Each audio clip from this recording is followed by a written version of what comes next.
श्री शिवाय नमस्तुभ्यम, हर हर महादेव, जय महाकाल। कैसे हैं सब लोग। देखिए आज का जो ये वीडियो है ना, आप सभी लोगों के लिए बहुत ही ज्यादा खास और विशेष होने वाला है। काफी सारे लोगों के कमेंट आते हैं कि भैया हम काफी समय से उपाय कर रहे हैं, हमने आपका ये वाला उपाय भी कर लिया, ये वाला उपाय भी कर लिए, सारे उपाय कर करके देख लिए, लेकिन हमारी जो कामना है वो पूरी नहीं हो रही है। बीमारी के लिए कामना करते हैं वो भी नहीं पूरी होती है। तो ऐसी कौन सी गलती हो रही है जिसकी वजह से जो भी आपकी कामना है वो पूरी नहीं हो रही है। मैंने काफी बार मंदिर में जब भी जाता हूं ना, काफी सारे लोगों को बेलपत्र चढ़ाते हुए, शमी पत्र चढ़ाते हुए, फूलों को जब भी वो चढ़ाते हैं ना, तो बहुत बड़ी गलती कर देते हैं जिसकी वजह से उनकी कामनाएं पूरी नहीं होती है। पूज्य गुरुजी ने कई बार अपनी कथाओं में बताया है कि जब भी आप किसी बेलपत्र को समर्पित करें, धतूरे के फूल को समर्पित करें, कनेर के फूल को समर्पित करें या धतूरा समर्पित करें, जो भी समर्पित करते हो उन सभी का एक खास नियम होता है, तरीका होता है। आप सभी को पता है कल है शुक्रवार का दिन, जो अपने आप में बड़ा ही विशेष दिन होता है। और शुक्रवार का जो दिन है वो पड़ रही है दशमी तिथि। और ये भी पूज्य गुरुजी ने कहा है कि जो एकादशी तिथि आती है उससे पहले पड़ने वाली दशमी तिथि का महत्व कितना बड़ा होता है। जो भी स्त्री नारी एकादशी का व्रत रखती है ना, धारण करती है, उसका नियम दशमी तिथि से ही स्टार्ट हो जाता है। और इस दशमी तिथि का बहुत बड़ा महत्व होता है।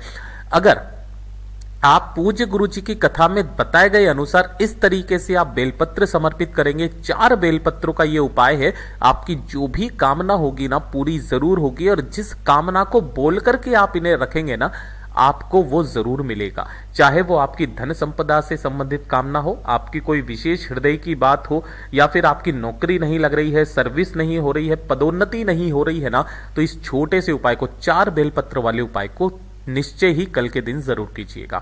पूज्य गुरु जी की कथा से सुनकर के और समझ करके पूरे उपाय को बड़े ही विस्तार से बताऊंगा, परंतु उससे पहले आप सबसे एक छोटी सी प्रार्थना की, जो लोग पहली बार आए हैं चैनल को सब्सक्राइब जरूर कीजिएगा और वीडियो को लाइक करके देवादिदेव महादेव जी का कोई सा भी प्यारा नाम कमेंट बॉक्स में लिखना मत भूलिएगा।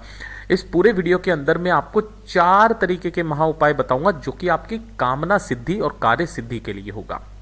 सबसे पहले बात करते हैं पहले वाले उपाय की, कि अगर आपकी कोई हृदय की बात है, कोई मनोकामना है, और यकीन ना मानेंगे, मैं इस वाले उपाय को केवल शुक्रवार या दशमी तिथि के दिन नहीं, इस वाले उपाय को मैं डेली करके आता हूं और कोई उपाय नहीं करता हूं। मनोकामना पूर्ति के लिए सबसे अद्भुत उपाय है। जो भी मैं अपने लिए मांग रहा हूं ना, उसकी कामना के लिए मैं हमेशा इस वाले उपाय को करता हूं। आपको लेने होंगे 4 बेलपत्र जो कहीं से भी खंडित टूटे फूटे ना हो। एक चीज और बता देता हूं, अगर आपको बेलपत्र नहीं मिलते हैं, आप शिवलिंग जब जाओगे ना, तो शिवलिंग पर जो बेलपत्र चढ़े हुए हैं आप उन्हें धो करके काम में ले लेना।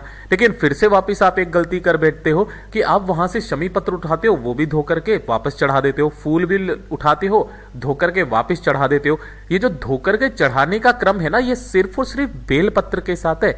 आप किसी और चीज को धो करके शिवलिंग पर नहीं चढ़ाइए, आप अपना वो चीज लेकर के आइए और फिर शिवलिंग पर चढ़ाइए, ठीक है। वरना इसका फल उस जीव के खाते में जाता है जिसने उसे चढ़ाया है, ठीक है ना, पहले से जिसने उसे चढ़ाया है। आपको लेने हैं 4 बेलपत्र और 1 लोटा शुद्ध जल, अपने घर का और कहीं का भी नहीं, ये चीज ध्यान रख लेना, ठीक है ना। आपको इन दोनों को लेकर के पहुंच जाना है देवादिदेव महादेव जी के मंदिर शिवलिंग के पास में। उत्तर दिशा नॉर्थ डायरेक्शन की तरफ मुंह करके खड़े हो जाना। सबसे पहले आपको करना क्या है, जो 1 लोटा शुद्ध जल लिया है ना, उस 1 लोटा शुद्ध जल को अपने दोनों हाथों में पकड़ना, अपना नाम और गोत्र बोलना, और बोल करके आपको 5 जगह पर यह जल समर्पित करना है। पहला गणेश जी के स्थान पर, दूसरा कार्तिकेय जी के स्थान पर, तीसरा माता अशोक सुंदरी के स्थान पर, और फिर माता रानी के हस्त कमल के चारों तरफ आपको जल समर्पित करके अंत में महादेव जी की शिवलिंग पर समर्पित करना है। ओम नमः शिवाय, श्री शिवाय नमस्तुभ्यम पंचाक्षरी मंत्र या षडाक्षरी मंत्र का स्मरण करते हुए। अब जो आपके पास में 4 बेलपत्र हैं, अगर आपके पास में किसी भी तरीके का कोई चंदन है ना, तो उस चंदन से आपको अंग का संबोधन, एक एक बिंदी हर एक पत्ती पर लगानी है। पहली जो बेलपत्र आप समर्पित करोगे उसे चढ़ाने का क्रम ध्यान दीजिएगा। आपको उस पहली बेलपत्र को पकड़ना है जिस स्थान से तीनों की तीनों पत्तियां जुड़ी हुई रहती है, इस स्थान से। सबसे पहले आपको इस बेलपत्र को समर्पित कराना है, कहां पर, गणेश जी के स्थान पर टच करवाना है, अपनी कामना कहना। दूसरे नंबर पर कार्तिकेय जी के स्थान पर टच करवाना, तीसरे नंबर पर माता अशोक सुंदरी के स्थान पर, चौथे नंबर पर आपको माता रानी के हस्त कमल पर समर्पित करवा करके, यानी कि टच करवा करके, अंत में आपको समर्पित करनी होगी महादेव जी की शिवलिंग के ऊपर। ध्यान रखना, समर्पित करने का तरीका जो पत्ती रहेगी बीच वाली वो रहेगी आपकी तरफ जब आप इधर की तरफ खड़े हुए हो, और डंडी रहेगी जलाधारी की तरफ। हमेशा ध्यान में रख लेना, बेलपत्र इसी तरीके से समर्पित होती है और जो चिकना वाला हिस्सा होता है वो आपका नीचे शिवलिंग से टच होना चाहिए। दूसरी बेलपत्र जो आप लोगे उस पर भी चंदन की बिंदी लगा करके आपको समर्पित करना होगा। माता अशोक सुंदरी के स्थान पर किस तरीके से डंडी का मुख रहेगा जलाधारी के तरफ, बीच वाली पत्ती का मुख रहेगा शिवलिंग के तरफ। तीसरी बेलपत्र जो कि नंदी भगवान को समर्पित होती है, नंदी भगवान को दो जगह बेलपत्र समर्पित की जाती है, क्रम ध्यान दीजिएगा किस तरीके से। एक होती है यहां पर इस स्थान पर और एक होती है मस्तक पर, है ना। किस किस तरीके से, जब भी आप नीचे यहां पर बेलपत्र समर्पित करेंगे तो जो बीच वाली पत्ती का मुख रहेगा वो शिवलिंग की तरफ रहेगा, क्योंकि सामने शिवलिंग होती है और डंडी नंदी भगवान की तरफ होती है। और जब आप मस्तक पर समर्पित करते हैं तो बीच वाली पत्ती रहेगी इधर और डंडी रहेगी शिवलिंग की तरफ। इस तरीके से समर्पित करते हैं और उसके बाद में अपनी कामना कह करके महादेव जी के सामने अपने हाथों को फैला करके जो व्यक्ति करके आ जाता है उसकी चाहे कितनी भी बड़ी मनोकामना क्यों ना हो पूरी होती ही होती है। पूज्य गुरु जी का बहुत अद्भुत और अचूक उपाय है, जरूर कीजिएगा। और इसी दिन से, जिस दिन से आप इस उपाय को करना स्टार्ट कर दोगे, मेरा बाबा आपका हाथ पकड़ के आपकी नैया पार लगा देगा। ये तो हो गया पहला उपाय जो कामना पूर्ति के लिए होता है। दूसरा, अगर आपकी कोई मनोकामना पूर्ति पूरी नहीं हो रही है और जब आप धतूरे के फूल का उपाय करते हो ना, तो इस वाले उपाय को भी ध्यान से समझ लीजिए। कैसे भी करके मत चढ़ाइए, हर चीज का एक नियम है, पूरी सृष्टि एक नियम से चल रही है, उसी तरीके से आप उपाय को कीजिएगा। जो धतूरे का फूल होता है ना, इसको चढ़ाने का क्रम होता है जब आप मनोकामना पूर्ति के लिए कोई उपाय करते हैं। तो मात्र एक धतूरे का फूल आपकी बड़ी से बड़ी कामना पूरी कर सकता है। ये जो धतूरे का फूल होता है सिर्फ और सिर्फ दो स्थानों पर चढ़ाया जाता है। एक तो होता है शिवलिंग के ऊपर, है ना, और दूसरा कहां पर होता है, माता अशोक सुंदरी के ऊपर, ठीक है ना, माता अशोक सुंदरी पर। केवल ये दो जगह पर समर्पित होता है।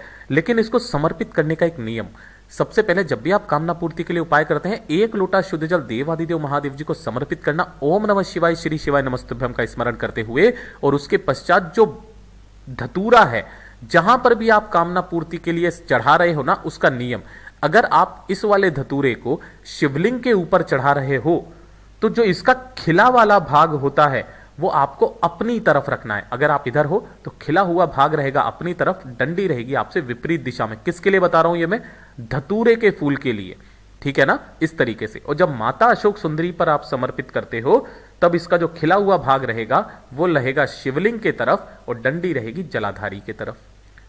और अपनी कामना कह करके चले आ जाइएगा। इस वाले उपाय को कल के दिन जो भी व्यक्ति कर लेता है ना, उसकी जो भी कामना होती है पूरी जरूर होती है। अब जो तीसरा वाले उपाय में आपने देखा होगा, कनेर के फूल का उपाय पूज्य गुरुजी कई बार बताते हैं, जो कि ये पीले कनेर का फूल होता है, इसको भी चढ़ाने का आपका गलत नियम है। कैसे भी मत चढ़ाया कीजिए।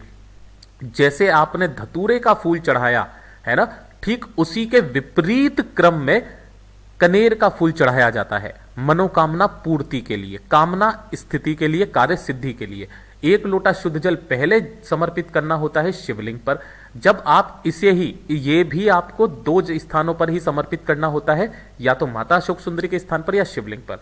जब आप शिवलिंग पर समर्पित करेंगे ना, तो जो खिला हुआ भाग रहेगा, है ना, खिला हुआ भाग वो आपसे विपरीत दिशा में रहेगा और डंडी का मुख रहेगा आपकी तरफ, जब आप शिवलिंग पर समर्पित करेंगे। और जब आप माता अशोक सुंदरी के यहां पर समर्पित करेंगे तो खिला हुआ भाग जलाधारी के तरफ रहेगा, डंडी वाला भाग शिवलिंग के तरफ रहेगा। अपनी कामना कह के अपना नाम और गोत्र बोल करके आ जाइएगा, आपकी जो भी कामना होगी पूरी जरूर होगी। ये सारे नियम बता रहा हूं कि किस तरीके से आपको इन चीजों को समर्पित करना होता है। अब जो चौथा उपाय है ना, वो है आपकी नौकरी से संबंधित। काफी सारे उपाय कर लिए, सब कुछ कर लिया, नौकरी नहीं लग रही, चाहे प्राइवेट नौकरी हो चाहे सरकारी नौकरी हो, सर्विस नहीं मिल रही है आपको, या फिर आपकी पदोन्नति नहीं हो रही है ना, तो पूज्य गुरुजी ने कहा है और कुछ नहीं, कहीं से भी धतूरा ढूंढो, है ना, ये धतूरा ढूंढो। कोई दिन फिक्स नहीं है, कोई समय फिक्स नहीं है, मात्र एक धतूरा लेकर के और एक लोटा शुद्ध जल अपने घर का लेकर के पहुंच जाना देवादिदेव महादेव जी के मंदिर शिवलिंग के पास में, उत्तर दिशा नॉर्थ डायरेक्शन की तरफ मुंह करके खड़े हो जाना। ओम नमः शिवाय श्री शिवाय नमस्तुभ्यम मंत्र का स्मरण करके पहले एक लोटा शुद्ध जल समर्पित करना। और जो धतूरा चढ़ाने का क्रम है ना महाराज, उसे भी ध्यान दीजिएगा। अगर आप इधर की तरफ खड़े हुए हो तो जो कांटों वाला हिस्सा है वो रहेगा आपकी तरफ और जो डंडी है वो रहेगी आपसे विपरीत दिशा में। अपनी नौकरी की कामना करके, जैसी आपकी कामना है उसे करके आ जाइएगा। जो व्यक्ति धतूरा नियमित रूप से चढ़ाता रहता है ना, उसकी जो भी नौकरी से संबंधित कार्य है हो या फिर पदोन्नति से संबंधित कार्य होना, निश्चय ही 2 से 3 महीने के अंदर अंदर पूरे हो ही जाते हैं। पूज्य गुरु जी के ये सभी उपाय बहुत ही ज्यादा खास और विशेष से जरूर कीजिएगा। वीडियो पसंद आए तो लाइक जरूर करना, साथ ही साथ चैनल को सब्सक्राइब जरूर कीजिएगा। मैं आपसे मिलता हूं अगले वीडियो में, तब तक के लिए ओम नमः शिवाय, जय महाकाल।